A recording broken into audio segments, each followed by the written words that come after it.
Right, the ones who got here too late because they're working on too many proposals to get a seat. So external affairs is basically divided into three major groups, and that is what we'll be talking a little bit more about, but those are our new business development and advocacy, which is headed by Chastain Fitzgerald, which has three departments: new business, advocacy, and international organizations. Selena Schocken heads, which works with all of the UN programs and all of our multilateral donors.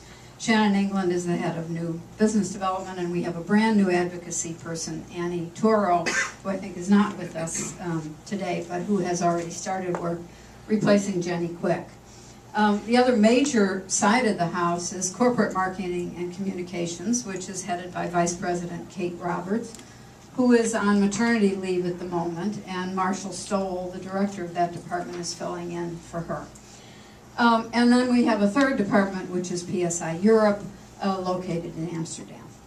So we came together for really the first time as a group to look at a strategic plan, perhaps the first ever conal strategic plan that PSI has ever done. So putting aside our silos and getting together as one group and deciding how we reinforce each other, but also what our mission is and how it supports across all of these departments the mission of PSI.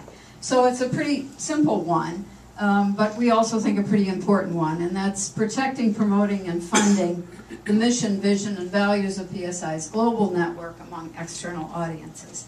I think the important words there are really the global network, that we're not talking about just a group which is working with the people in this room or the people who didn't get to come today but who are located in Washington, but we're really talking about, through capacity building and through working with all the platforms, being able to protect, promote, and fund the mission of all of these 8,000 people that Karl mentioned at the beginning of his presentation, and the important work that they do to serve our customer, who is the audience of the people whom we serve.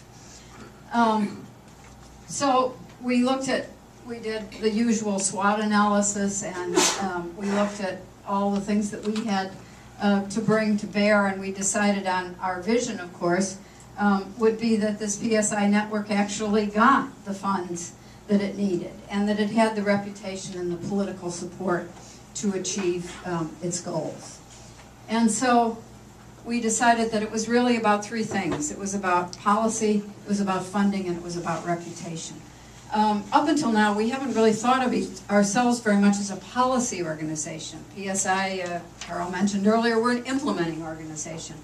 But as we looked at how do we become the best implementers in the world, and we read some books and we studied some things, we realized that the best NGOs, and we are an NGO, we're not a for-profit contractor, we're a group with a mission, we're a group that wants to accomplish something. A group with a mission shouldn't just stop at saying, well, I'll do whatever you give me money to do. A group with a mission should really go out and try to do some upstream social marketing. It should try to influence the climate in which it works. So we decided that the best non-governmental organizations, and we certainly strive to be one of those, also works on having public policies that support the health priorities that we believe in. So policy is an important new goal for us. We've had, up until now, one person working in an advocacy office. We still have one person, but through capacity building with our platforms and perhaps over the time of our 5-year strategic plan, winning some funds from the budget committee, we'll be able to add some more people in this area, because we think it's important that not only for the United States and the United States Congress, but also the other donor governments that we work with, and most importantly perhaps for the governments, for the countries in which we work, that the policy environments really be conducive to the kind of work that we need to accomplish. The second thing we talked about was funding, and that's, where does the money come from? And we've been very successful as an organization raising money. Last year we raised, I think, over $700 million between the NBD team here and some efforts going on in the field. We didn't think that just going back to those same pots we would be successful at getting huge amounts of new money. We set a target for ourselves in this area of about $800 million in 5 years, so a substantial increase given the fact that budgets, as we know, are tight all around the world, government budgets. And we decided we would not only focus on our current donors, but we would also be looking out to other donors. We would be trying to raise some money from the EU. We would be looking more to the Global Fund. Karl mentioned the turnover of a program to us in Haiti.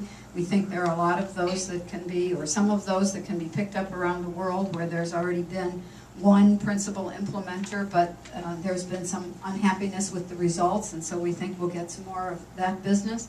We're also very interested, and I speak here to my colleagues in the field, in working more in partnership with host country governments, and more of the middle income countries are themselves beginning to fund projects in the health area, and we think we can be as good a partner for those governments as we have been for our traditional funding governments.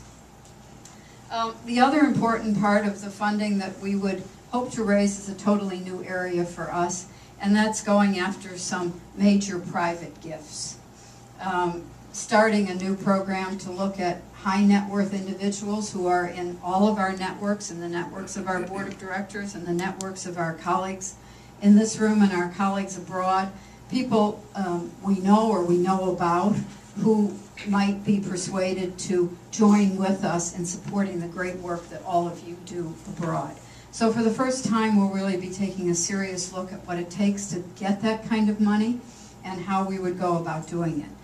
Last week we had our first meeting with a consultant who will help us in looking to fulfill our vision in this field. Finally, the third thing that we talked about was just, again, what Karl talked about earlier today. What is it about a reputation? A reputation is an intangible, but a reputation, I think, is when the director of the Peace Corps mentions you as an implementing organization, the only implementing organization they mention. We want PSI, and we'll be working for PSI to be recognized as a leader in global health and in market-based solutions. And we'll be looking, based on the input that we got from the ops group where we presented this plan a couple of weeks ago, we'll be making sure that we put capacity building strongly into this, because we know this can't be done by this hard band of folks in Washington. It has to be done by all of us, but we would hope to serve as a resource for everybody to be able to do it better. We'll also be looking to have very good measurement tools so that what we do in this field is as measurable as what we do in other fields. We're very excited about this plan. We've put together a budget that goes with it. We'll be defending that in next year's budget committee. And I also look forward to receiving all of your comments. After we have final comments from the ops group, who have until Friday to give us their suggestions and comments on this plan, we'll be putting it on Kicks. And then we'd like all of you to take a look at it, and those of you who attend regional retreats as well, and give us your feedback and tell us how you can help. Thanks.